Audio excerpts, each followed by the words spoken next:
Javier Escuela nació en Nuevo Paraíso, México. Desde pequeño su vida estuvo marcada por la brutalidad y la injusticia.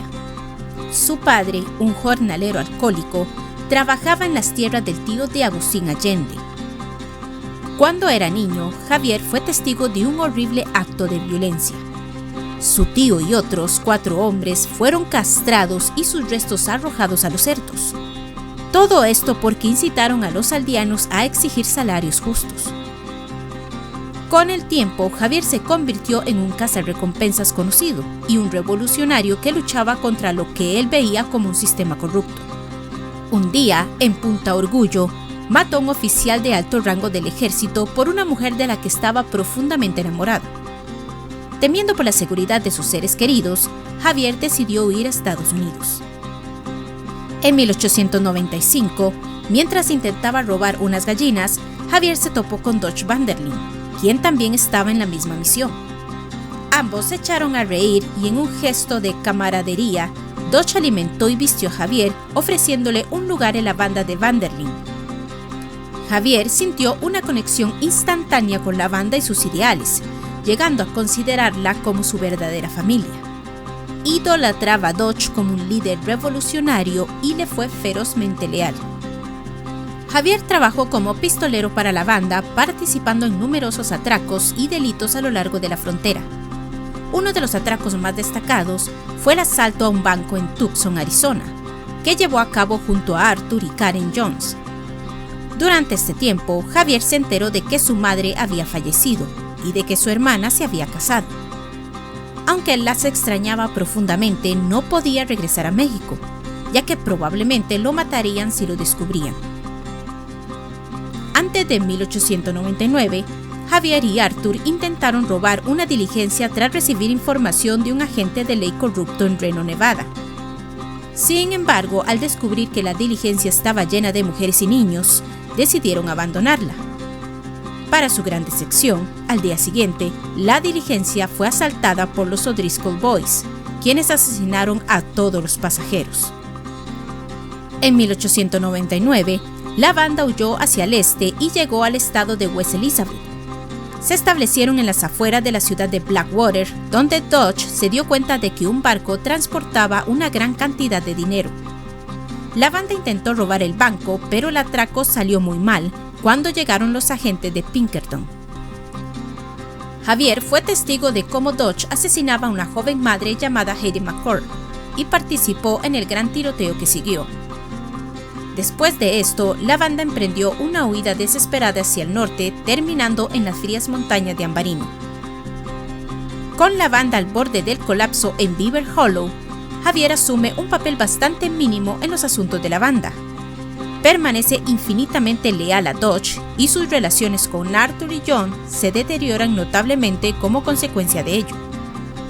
Sin embargo, Javier participa en el asalto a la refinería de Cornwall, en el que se une a la banda y a los indios Wapiti en la batalla contra los soldados del ejército estadounidense dirigidos por el coronel Favors. Javier también estuvo presente en el asalto final al tren, acompañando a Dodge, Micah y Joe para rescatar a John después de que le dispararan.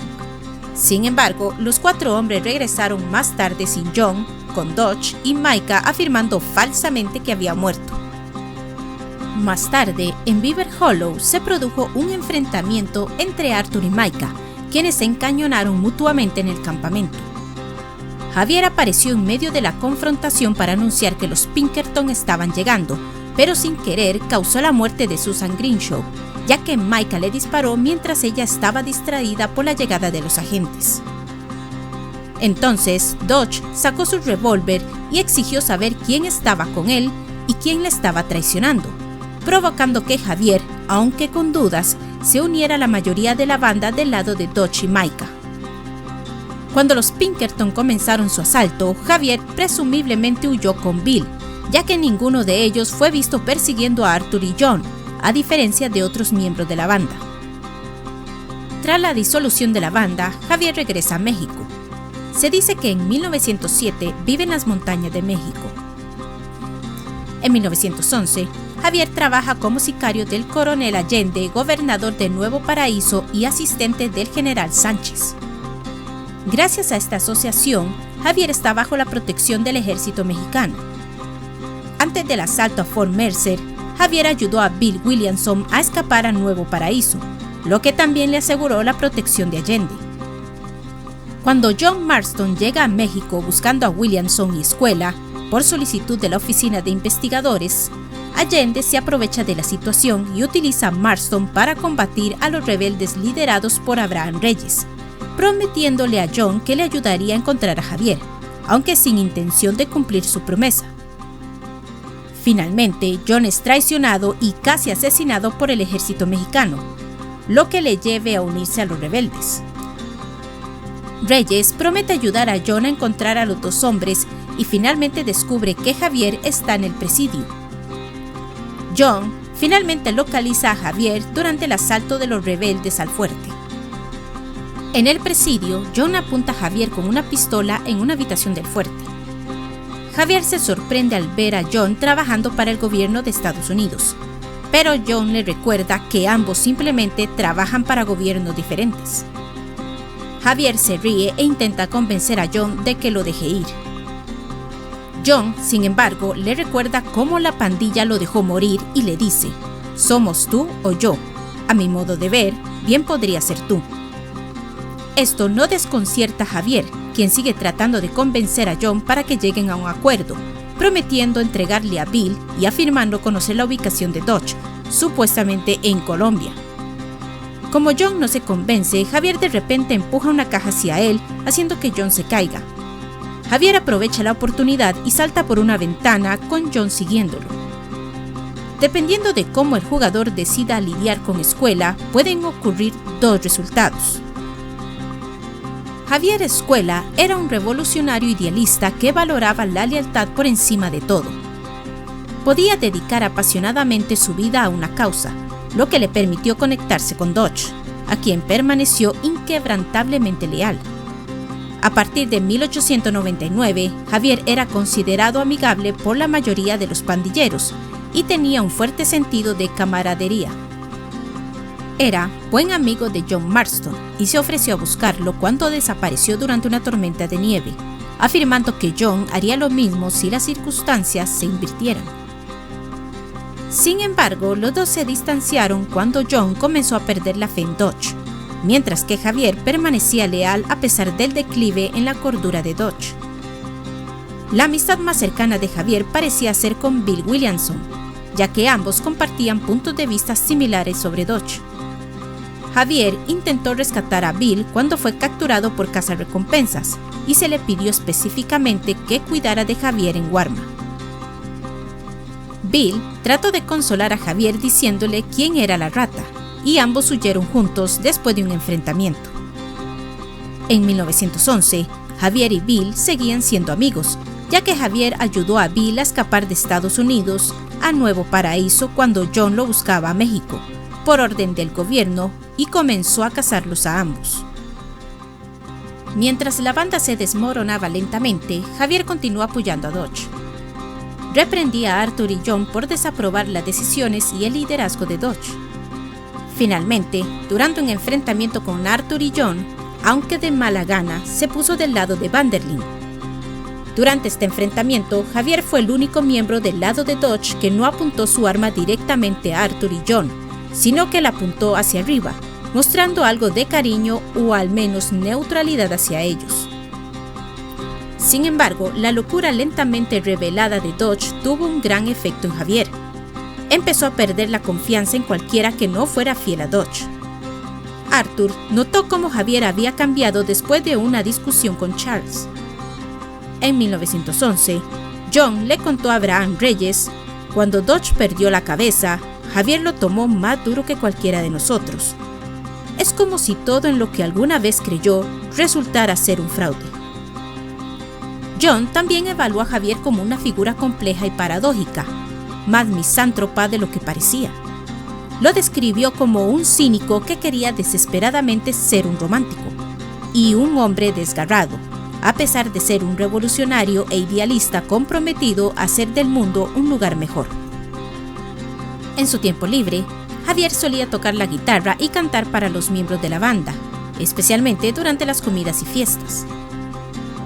Su pasión por la música se destacaba aún más por su tendencia a componer sus propias canciones, lo que deleitaba a sus compañeros al ofrecer un entretenimiento variado y frecuente. A pesar de esto, Javier también se mostraba bastante vanidoso, siempre vistiendo impecablemente y orgulloso de su apariencia. No toleraba ninguna forma de burla o falta de respeto. En una ocasión, puso un cuchillo en la garganta de Bill cuando éste le llamó engrasador. También amenazó con filetear a Sean con un cuchillo después de que se burlaran de él y golpeó a Mike en la cara tras ser insultado con la frase «Lárgate a México». Más de una década después, en 1911, Javier trabaja como sicario para el despiadado tirano Coronel Allende, un marcado contraste con su yo más joven, que criticaba a los gobiernos tiránicos. En los años transcurridos, Javier parece haberse ganado una mala reputación en Nuevo Paraíso. Una prostituta en casa madrugada comenta: «No le escupiría, aunque estuviera en llamas», cuando John Marston simplemente menciona su nombre. En otra ocasión, Landon Ricketts menciona el nombre de Javier a Luisa Fortuna, y ella responde: «Recuerdo ese nombre de la cárcel. La gente mala hablaba de él». Cuando John confronta a Javier a punta de pistola en el presidio, Javier inicialmente actúa de manera tranquila y cooperativa. Trata de calmar a John asegurándole que la banda no lo dejó morir hace tantos años y ofreciéndole el supuesto paradero de Dodge. Sin embargo, su cooperación parece ser más un engaño que una genuina simpatía, ya que pronto aprovecha la oportunidad para desequilibrar a John empujando una caja y luego escapando por una ventana. Cuando John lo persigue, Javier no duda en sacar su revólver y disparar a su ex compañero de armas, mientras lo insulta repetidamente. Si Javier es capturado en lugar de ser asesinado, amenaza furiosamente a John y maldice a su familia mientras es encerrado en una celda.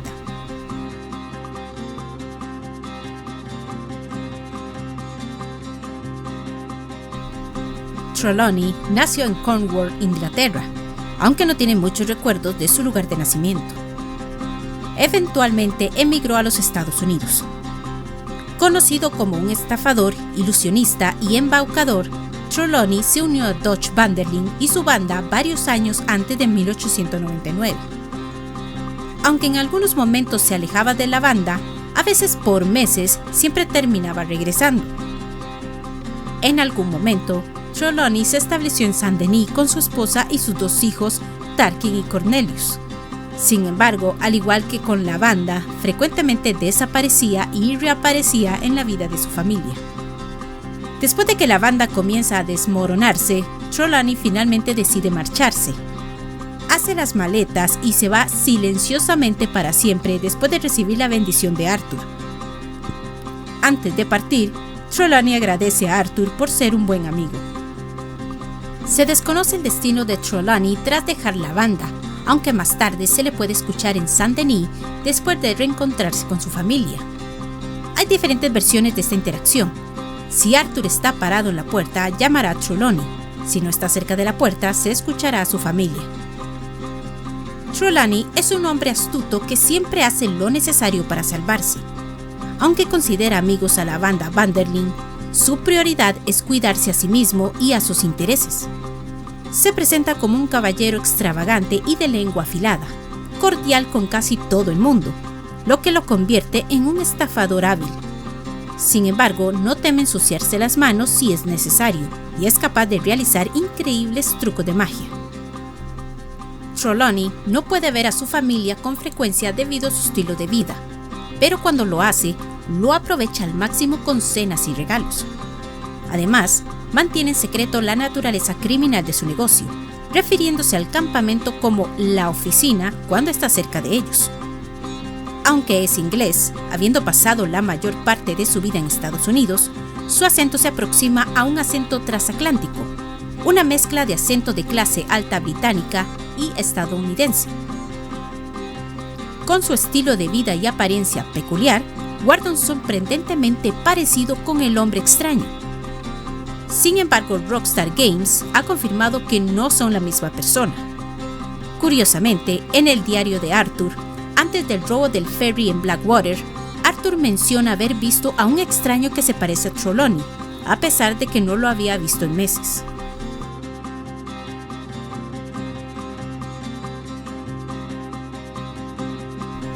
Lenny Somers nació alrededor de 1880 y sus padres eran antiguos esclavos. La vida de su familia había sido difícil incluso antes de su nacimiento. Su madre nació en un campo de algodón y fue separada de su propia madre por el capataz. Después de la guerra civil, el capataz siguió acosando a la abuela de Lenny, quien finalmente lo mató con un cuchillo y huyó, evitando por poco un linchamiento. La niña nunca volvió a ver a su madre, pero finalmente conoció y se casó con el señor Somers, quien se convertiría en el padre de Lenny. El señor Somers era un hombre educado que sabía leer y escribir. Le enseñó todo lo que sabía a Lenny y le regaló un reloj de bolsillo que había pertenecido a su antiguo dueño. Una noche, el padre de Lenny fue asesinado a golpes por unos borrachos, y Lenny los mató en venganza. Obligado a huir a los 15 años, Lenny se unió a la pandilla Vanderlyn mientras atravesaba a los Grizzlies a fines de 1898. Lenny se enamoró de Jenny Kirk en algún momento antes de su muerte, lo que le afectó profundamente. Desafortunadamente, Lenny también perdió el reloj de bolsillo que su padre le había regalado durante el caos del fallido robo del ferry en Blackwater. Durante el asalto, que salió terriblemente mal, Lenny, Arthur y el resto de la banda intentaron escapar del banco por los tejados. Durante la fuga, Lenny fue asesinado a tiros por 2 fusileros de Pinkerton y murió instantáneamente. La muerte de Lenny dejó a Arthur angustiado, pero ni él ni el resto de la banda tuvieron tiempo para lamentarse. Más tarde, Sadie Adler mencionó que ella y los miembros restantes de la banda lograron sacar el cuerpo de Lenny de Saint-Denis robando la morgue local. Finalmente, enterraron a Lenny y a Osea, quien también murió durante el robo, juntos en Blue Water Mars. Lenny es un joven inteligente y amante de la diversión. Ha demostrado ser muy competente y eficaz en muchas situaciones, y tanto Osea como Arthur lo consideran uno de los mejores hombres de la banda. Como la mayoría de los miembros, Lenny es muy leal a la banda Vanderlyn y los considera su familia. De todos en el campamento, parece ser el más educado, gracias a la decente educación que recibió de su padre en comparación con otros miembros de la banda. Lenny muestra una actitud confiada y a veces arrogante. Responde con "claro que estoy listo" cuando Javier le pregunta si está listo para el robo del tren, y no tiene miedo de ensuciarse las manos en muchas ocasiones. Lidera la mayor parte de la fuga durante el robo a la estación de tranvía de Saint-Denis, y más tarde en el robo al banco, demostrando su confianza, aunque esto finalmente le cuesta la vida. Cuando juega al póker y al Five Finger Fillet en el campamento, se burla en broma de Arthur por ser lento debido a su edad. Su confianza y habilidades lo hacen destacar, pero también contribuyen a su trágico final. A pesar de formar parte de una minoría étnica, Lenny no muestra mucho interés por las opiniones de los demás. Tal vez esto se deba a que la banda, en su conjunto, vive un estilo de vida marginado, y como resultado, todos pueden ser considerados marginados de la sociedad. A veces, Lenny se compara satíricamente con estereotipos comunes sobre los negros. En una conversación con Sean Maguire, Lenny menciona que no está seguro de a quién odia más, a los esclavistas que oprimieron a sus antepasados o a la población blanca en general, por enemistarse con él debido a la reciente proclamación de emancipación. Efectivamente, el cariño que Lenny sentía por Jenny Kirk es evidente en el juego. Mencionó la idea de darle un entierro adecuado en Coulter y hablaba de ella con afecto cuando jugaba al Five Finger Fillet. Tanto Arthur como Osea también reconocían el cariño que Lenny sentía por Jenny. La pérdida de Jenny Kirk fue algo que lo afectó profundamente y muestra su lado sensible y emocional, lo que añade una capa de profundidad a su personaje. La carta del padre a Lenny en el campamento revela mucho sobre la relación de Lenny con su padre y su esperanza de un futuro mejor para su hijo, El escritor menciona su propio abandono de la familia y admite haber sido más tutor que padre. Esperaba que Lenny se convirtiera en abogado, lo que indica sus altas expectativas y deseo de redención para su hijo. La frase "has redimido más de lo que sabes o puedes saber o deberías esperar que puedas soportar" subraya el tema de la redención presente en la serie, destacando los sacrificios y la lucha de Lenny por superar su pasado y las expectativas de su padre.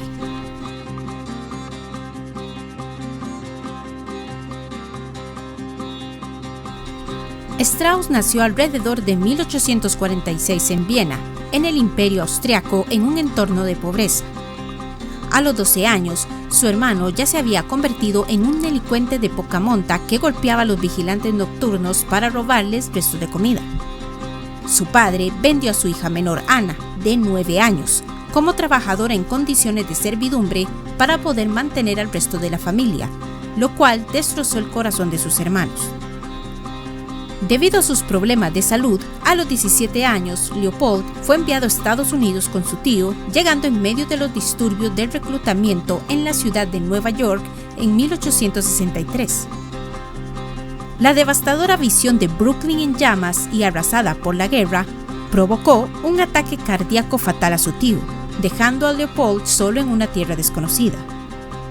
Tras realizar estafas ilegítimas durante años, Dutch van der Linde encontró a Strauss y lo incorporó a la banda. Allí, se convirtió en el contador del grupo y finalmente inició un negocio de usura. Strauss, en el capítulo final, le da a Arthur 2 nuevos deudores para cobrarles. El primer deudor es John Withers, un soldado que desertó del ejército estadounidense. El otro es Arthur Londonderry, minero en Annexburg. Después de viajar a la casa de la viuda Londonderry, Arthur descubre que la familia tuvo que realizar muchos trabajos ocasionales para pagar la deuda de Strauss, lo que los llevó a endeudarse aún más con otras personas. La señora Londonderry no puede pagar la deuda y no puede mantenerse a sí misma ni a su hijo, además de tener que vender su propiedad. Arthur puede optar para absolver la deuda o darle dinero adicional. Al regresar al campamento, Arthur tiene una crisis de conciencia y decide desterrar a Strauss por haber arruinado tantas vidas con su usura, además de ser, sin saberlo, el responsable de la enfermedad de Arthur tras su enfrentamiento con Thomas Downes. A pesar de esto, Arthur le da algo de dinero a Strauss para ayudarlo en su camino. Cuando John se dirige a Saint-Denis con Charles, le informa que Strauss fue capturado por los Pinkerton e interrogado. Strauss murió bajo custodia sin revelar ninguna información sobre la banda. John lo elogia por su lealtad hasta el final, describiéndolo como un ejemplo de alguien que era fuerte en formas que no se pueden ver. Strauss se destacó por ser un hombre serio y sin emociones, lo que le permitió ser eficaz en su trabajo como operador principal del negocio de usura de la banda van der Linde. Sin embargo, a veces mostraba un ingenio y humor sarcásticos, especialmente con Arthur. Después de los acontecimientos del capítulo 4, Strauss comenzó a expresar cada vez más ansiedad y temor por la seguridad de todos.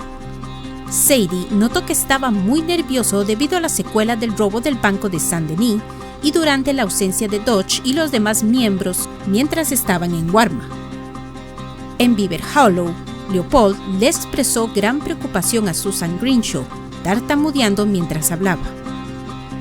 Era extremadamente devoto a la banda y se negó a entregar a ninguno de sus amigos a los Pinkerton, a pesar de haber sido expulsado de la banda y estar bajo tortura. Su eventual muerte bajo custodia significó que se sacrificó por la banda, logrando así su propia redención en el proceso. Espero que lo hayas disfrutado. No olvides darle like, suscribirte, dejar tus comentarios y compartirlo. Babitos.